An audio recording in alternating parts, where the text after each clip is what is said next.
Hi, my name's Val, and as I was planning a dinner party, I didn't realize that I needed attachments to my KitchenAid to make lavender honey ice cream. The lavender is blooming in the garden, so I said, what am I going to do with this lavender? Too early to make jam for the season. So join me and Ruby as we go harvest the lavender. Are you ready? Let's go.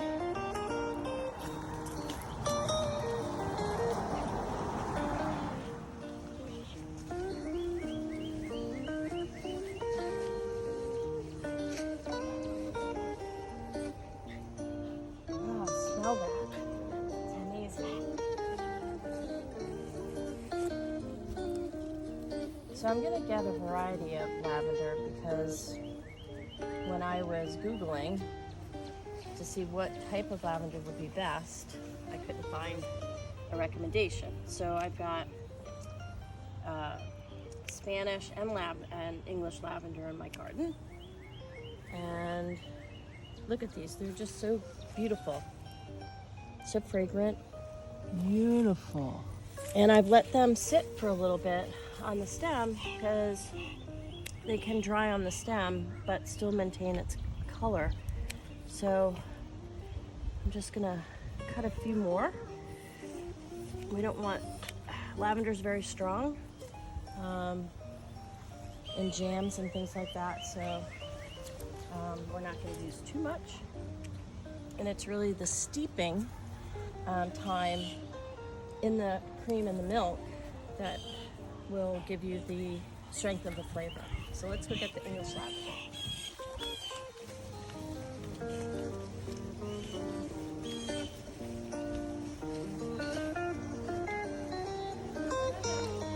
Get out of my zucchini.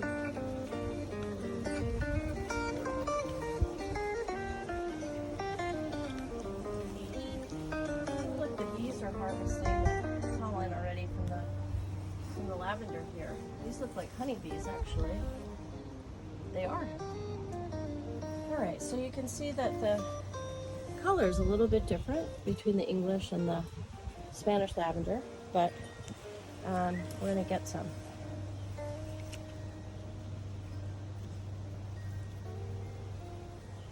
Oh.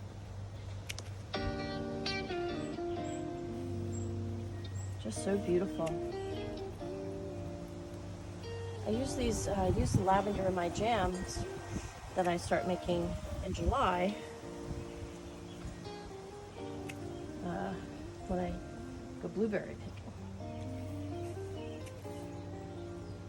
It's probably too much, but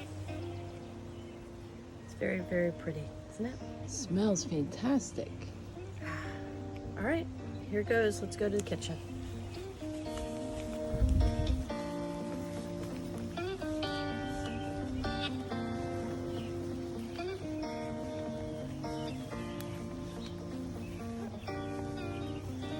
Up by the fig tree. Had a lot of figs this year. Come on, Ruby. So we'll have lots of rose hips for rose hip jam and tea this year. These are the most fragrant roses anybody could put in their garden. They do spread a lot. They're beach roses, Bella Rosa, but just stunning. I have two colors.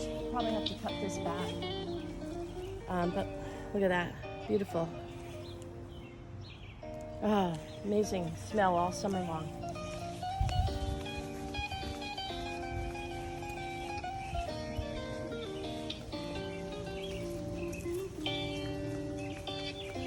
Come on, Ruru.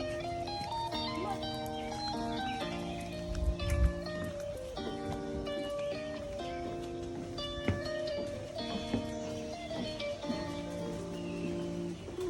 Welcome back to Sunday in the Kitchen with Val. So we're ready to add the ingredients. We're going to put 2 cups of heavy cream, 1 cup of milk, some lemon zest, about a tablespoon of dried lavender flowers. As I said, I'm using fresh because I usually take a look at a variety of recipes when I'm making something new for the first time.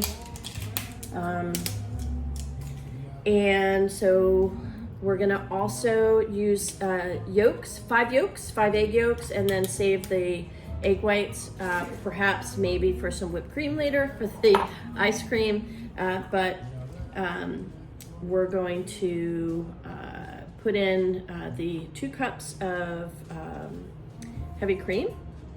This looks very heavy, so I'm using my all-clad mixing cups, just a little extra heavy cream, as you saw, a little heavy pour on that. And then we're going to add 1 cup of milk. As you can see, all of my products are organic. I get them at a variety of places, but we're gonna put 1 cup of organic milk. Perfect.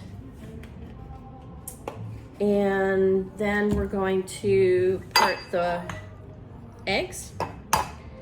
So we're only using the egg yolks in this. Of course, that wasn't very good. A little bit better on the splitting, but you know, what can we do? This kind of broke up. I'm a little concerned about some of the eggshell in here. Loss of some of the yolk, but we're gonna just stick it in there. We're gonna put it through a very fine colander to make sure we get any bits out after we're done with heating up the mixture. And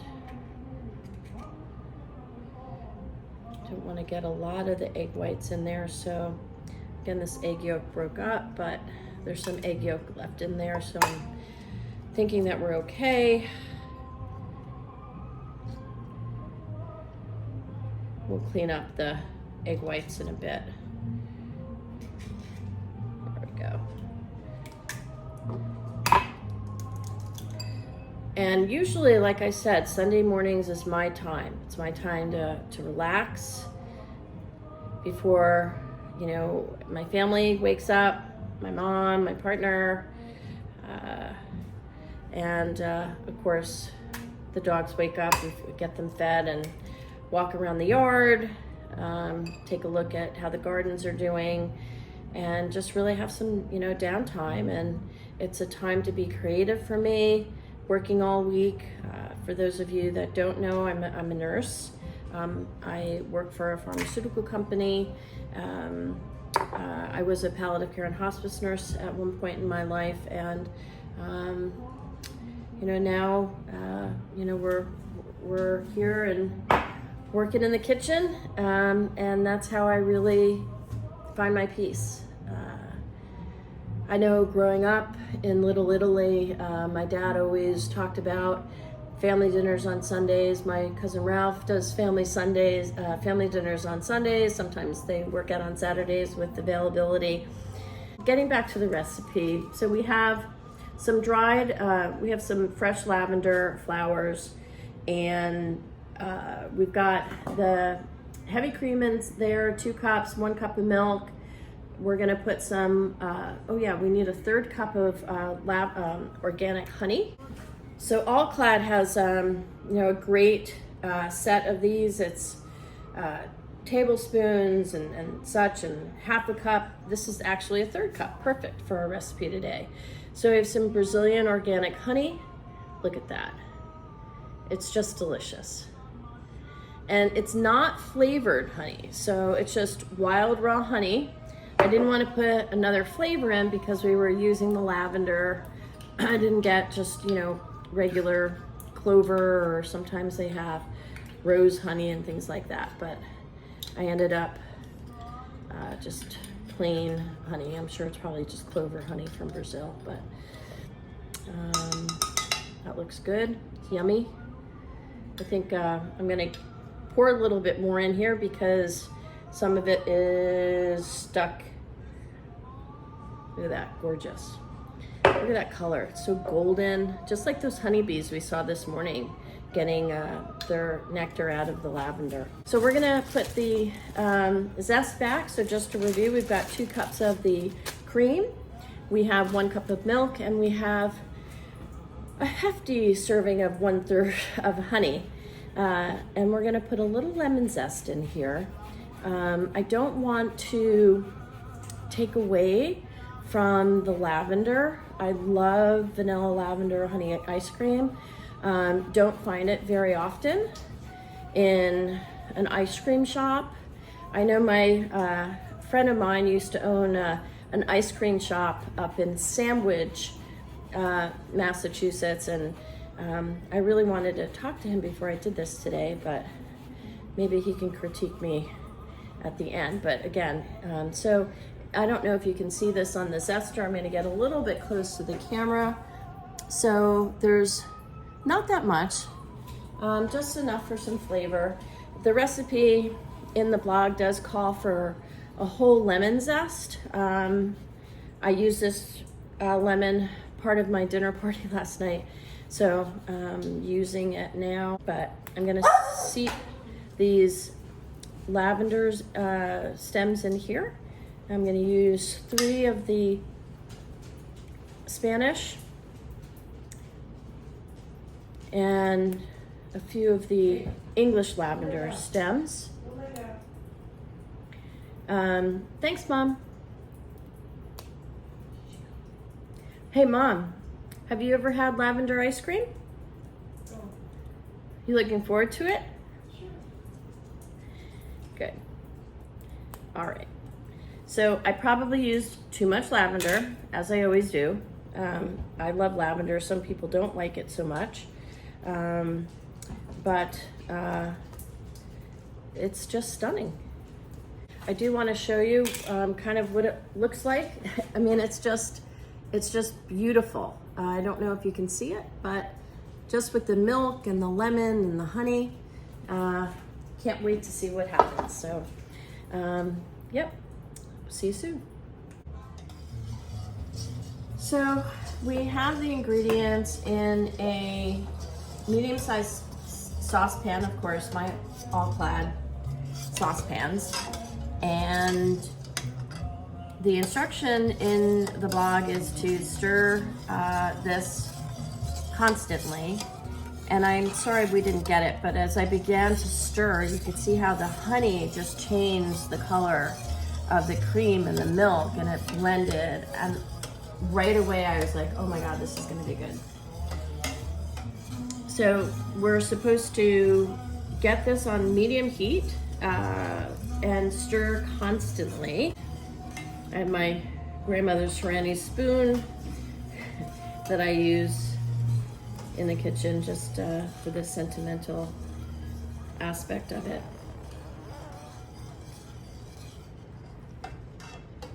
But you can smell it already. It just smells amazing. So we're gonna stir this constantly, making sure that nothing gets stuck to the bottom. And the custard is starting to gel a little bit. And we've added some vanilla extract now, here. That's in. I'm gonna add a bit of salt as it starts to gel.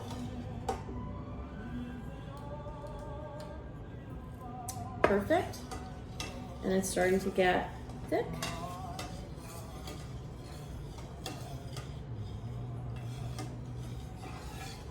Now, one of the guidance in the blog that I saw was to add some food coloring to give it a lavender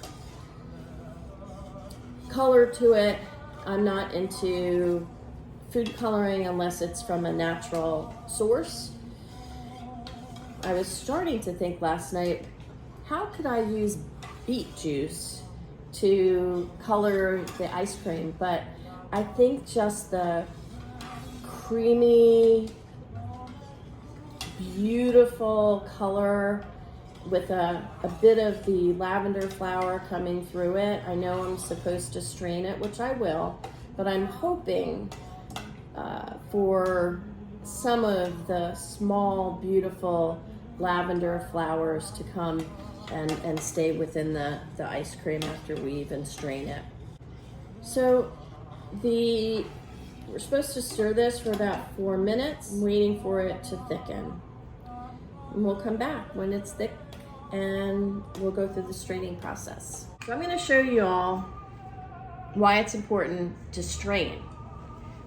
Initially, when I looked at the content of the bowl that I had in my beautiful all-clad medium-sized saucepan, it didn't look like I really needed to strain it. And I thought, well, I don't need to strain it. But then I said, there's gotta be a reason.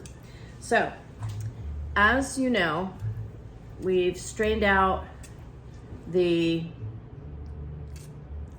lavender and stems, but you can also see there's some kind of chunky stuff.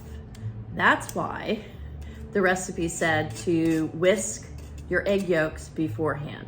So I did, from straining, actually get all the chunky egg out, but it must have been the reason why you should strain, separate your egg yolks and whisk those up before you add it to the hotness. So with straining the lavender out, what I've decided to do is take a gamble and add some fresh lavender petals to the mix. So what I've done is I've taken the stems of the lavender and have taken the actual petals off, little stem out. So there's not a lot of them in the stem that I chose to cut. So I've got to look at it very carefully, and it's really just, you know, it may seem a little time consuming, but it's really, really therapeutic just to give yourself some time alone in the kitchen, getting close to what's in your garden and the nature of what the earth gives us back. So I'm going to cut these up, not too many, if you can see on this knife here. So I'm just going to cut them up, get it really fine so that people don't get chunks in their mouth when they're eating their ice cream. And so we can see some of that beautiful lavender color, just to give it a little bit of speck in the ice cream. As you can see, having taken that course at the Culinary Institute, I have learned how to use a knife a little bit. Don't want to get them too small, but here we go. We're taking a risk. There is the risk. So I'm just going to stir it up a little bit with the knife. So there's not too many specks. It won't be overwhelming, but we're going to let that sit there. And then of course, when we serve the ice cream, when we're ready to serve the ice cream, we'll add a little maybe lavender stem on the side. So we're ready to put our KitchenAid items together. One of the things that you want to do is you want to have a container to store your ice cream after churning, and it's recommended that the temperature is adjusted and accommodates a frozen ice cream. So what I'm going to do is I'm going to place this in the freezer and pull out our KitchenAid ice cream attachment. Give me a sec.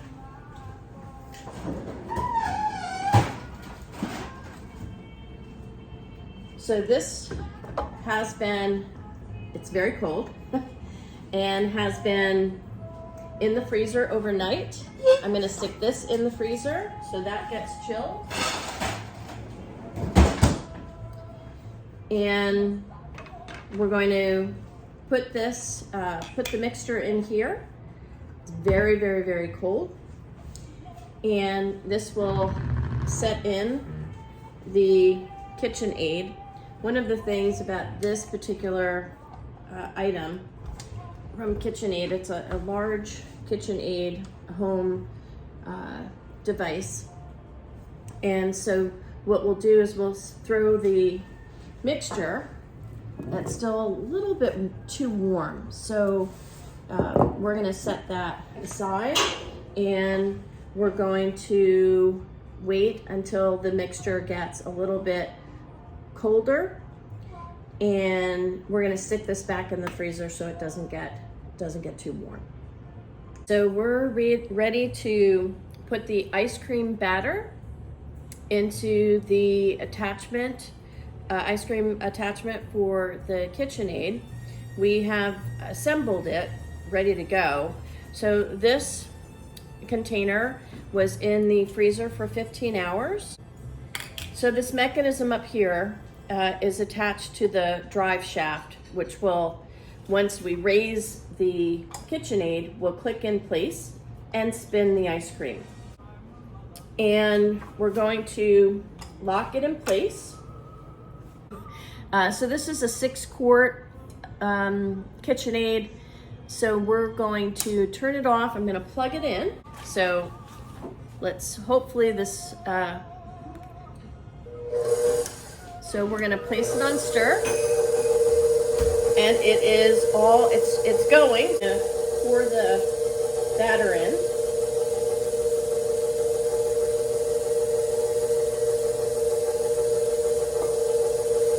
I'm gonna get a spoon here. Be very careful about putting anything near this as it turns, because you don't wanna hurt yourself. So don't do this at home, people. Let me get a spoon and get the rest of the batter out.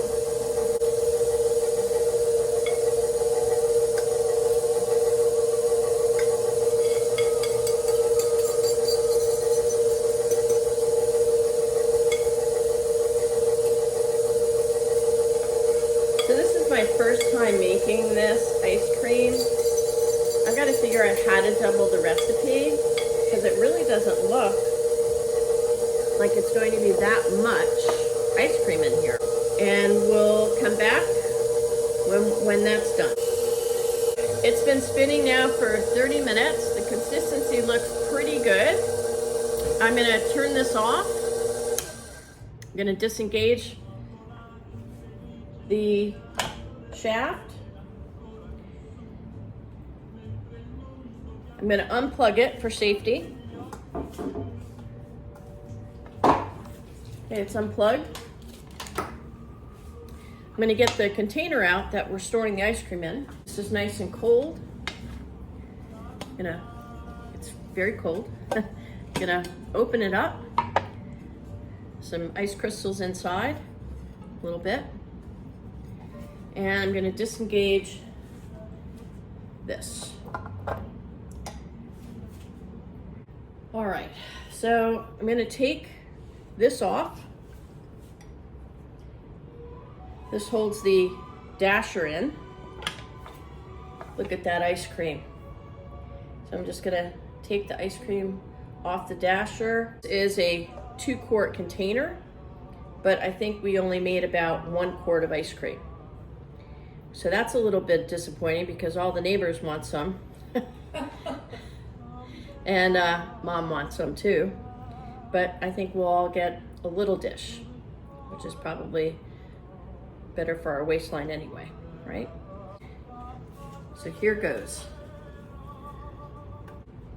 Now this is rather cold because it was in the freezer overnight for 15 hours. So it looks like we'll have enough,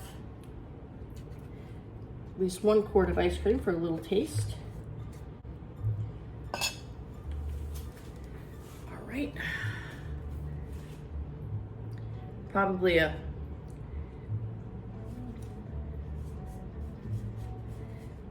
plastic or rubber spoon would be good to get the last bits in here, but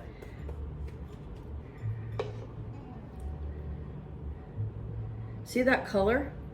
I mean, you could see the honey in there. It's truly, truly wonderful. Hey, Mom, you want to taste a little bit? Sure. Okay. So we're gonna get Mom a little taste, and we'll let her do the taste test. Yeah, Lavender. You still got more to get out. Yeah, we still have to get more out, but we're gonna let you taste some of it. Tell me how that ice cream is. Oh, good. We got a ooh good from Mom. Thanks, Mom. All right, everybody. So we'll wash this by hand. Get the rest out. Yes, we're gonna get the rest out, thanks. And we will get the rest out and put it in the freezer and have it for dessert tonight. Thanks for watching, everyone. So this is the official taste test. All right, Ruby, here you go. Good? I guess it's a go. See you soon.